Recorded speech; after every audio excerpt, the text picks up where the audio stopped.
Hey there, this is Charlie with Process Flow Pros. In this video, we're going to do a little bit of an overview of how you can use Monday.com's work management to do service work tracking. Let's get started. All right, so we're in the work management product of Monday, and this is kind of a template that I've changed up a little bit. So if you have some familiarity with Monday, if you go here to the plus sign and then go down to the template center, you have all kinds of different options for templates.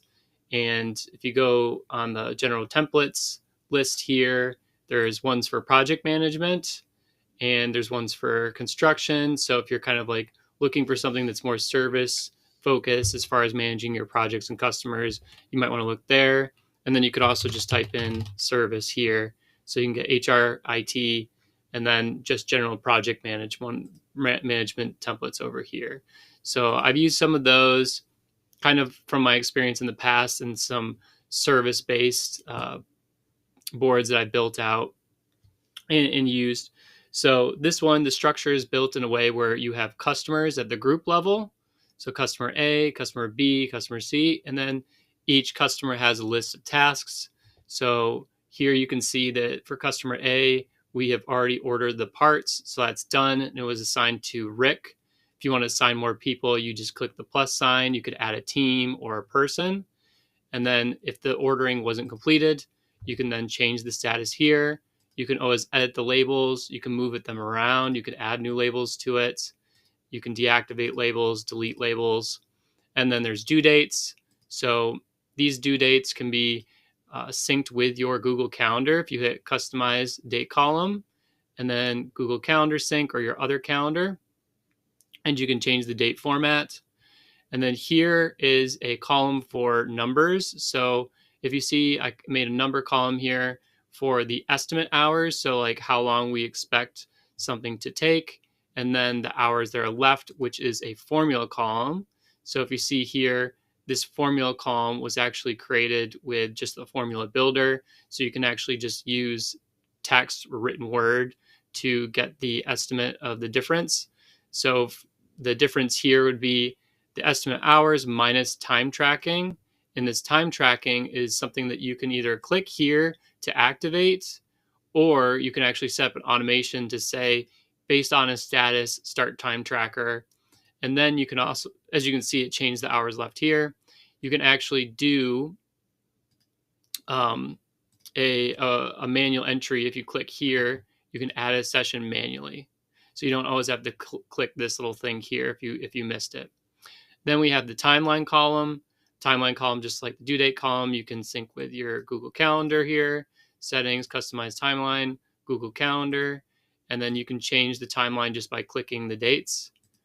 And then you can add an actual completion date. You could add a file column.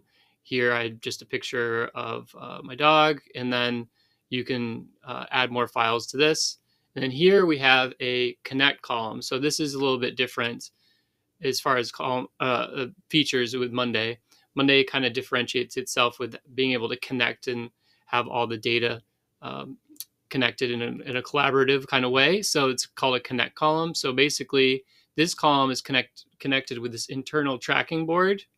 And I can now search through the different items on that board. So I have customer A, B, and C I can choose from, item 1, 4, and 5. And then I can have the status populate, but I don't have a status column right now. So how is this helpful to you?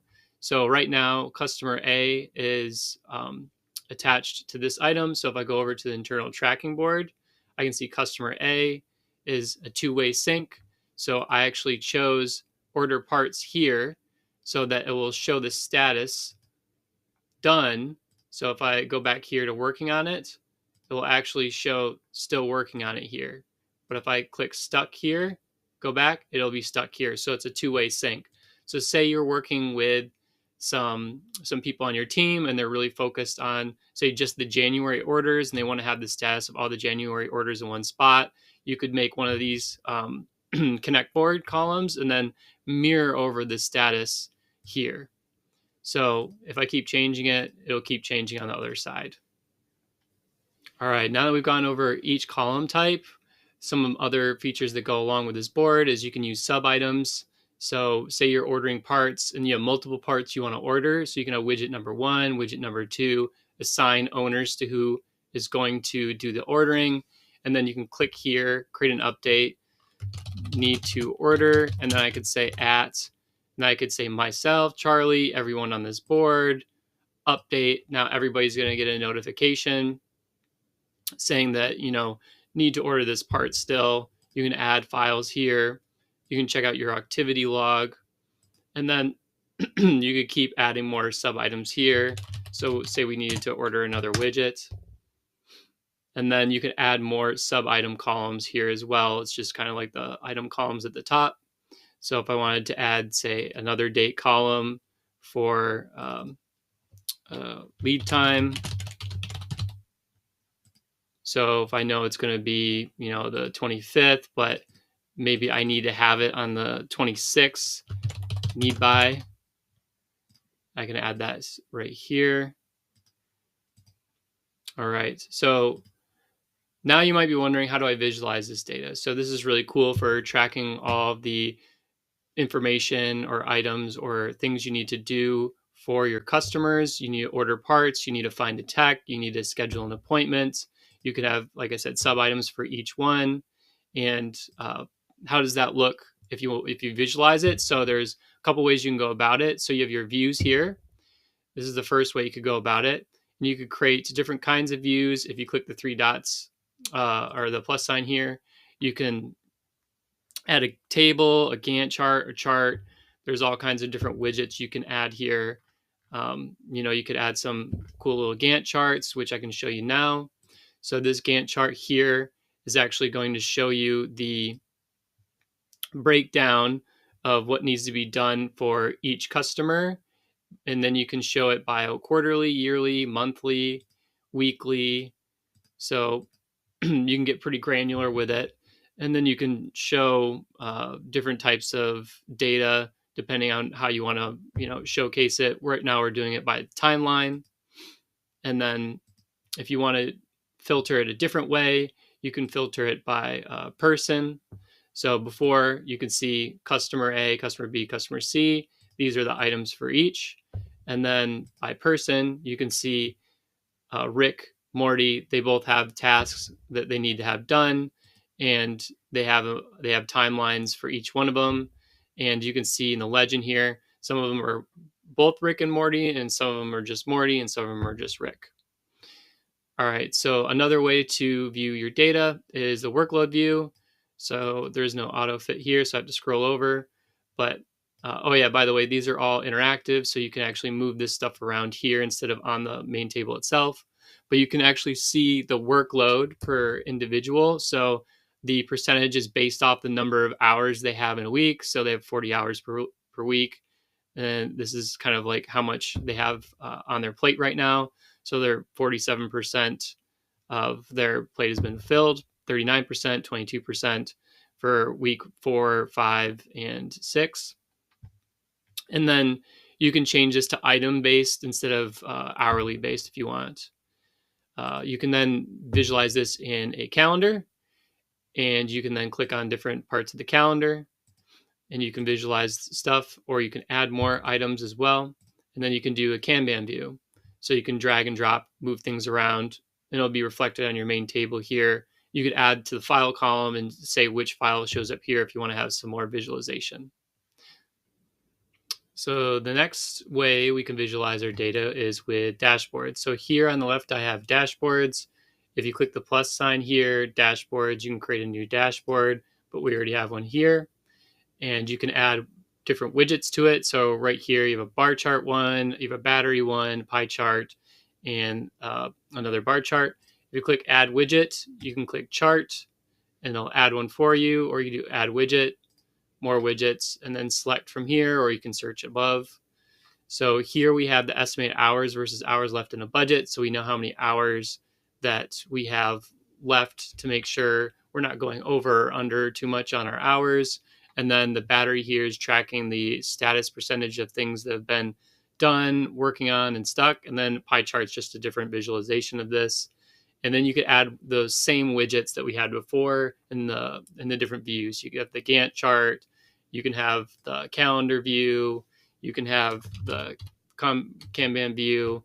So you just can search for it here and do it like that. And then you can filter all of them at the same time. And you can filter by board. And you can do different kinds of if-then statements. So group text is not, and then customer A. So now you have only the customers B and C showing up here. And then you can save those filters. And then you can also do the application of filters by a per widget basis here as well. And then if you go into the settings, you can change the chart types if you want. And then you can change the settings of the X and Y axis down here as well. So last but not least, we have automations. So you do those at the main table on the board. So if we go up to automate here, you see at the top there's templates, board automations, connections, usage. So the Pro plan allows you to have 25,000 actions per month. So that's usually the plan I usually recommend people going with, generally speaking. And then the templates here can help you build out your automations. So you have AI powered ones, some basic ones, and then, due dates, things like that. So if you just want to make one on your own, though, you can click here as add custom automation. And then we'll make one real quick here that will help us with our boards and automating our workflow. So if you choose status changing to something, so when status, so we have a status column that we're going to choose, and then we have the status type, which is done, that we're going to choose, and then notification. So we're going to notify, and we're going to use some of our board data here. So it's the item name, and then the status, and then the due date. So now the person we're going to notify, which can be a team member, the person column that's on your board, subscribers to that item, other teams, and guests. So my guests I have here, me, team members, I'm just going to do the people column for this one, create automation. So now when the status for the board changes to done, I will be notified, or the person column will be notified. So if you see here, I have 2 of them done. If I click done here, it'll now say in the bottom right corner, automation's running. So now I've received a notification here.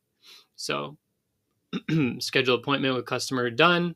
This is notifying me that that has been completed. So the next thing, also for that notification, if you just want it to be an email, you can integrate your Gmail and have it sent as an email as well. And this notification will, if you have the notification still set up to go to your email, it'll come as an email that you can click on and it'll open it Monday.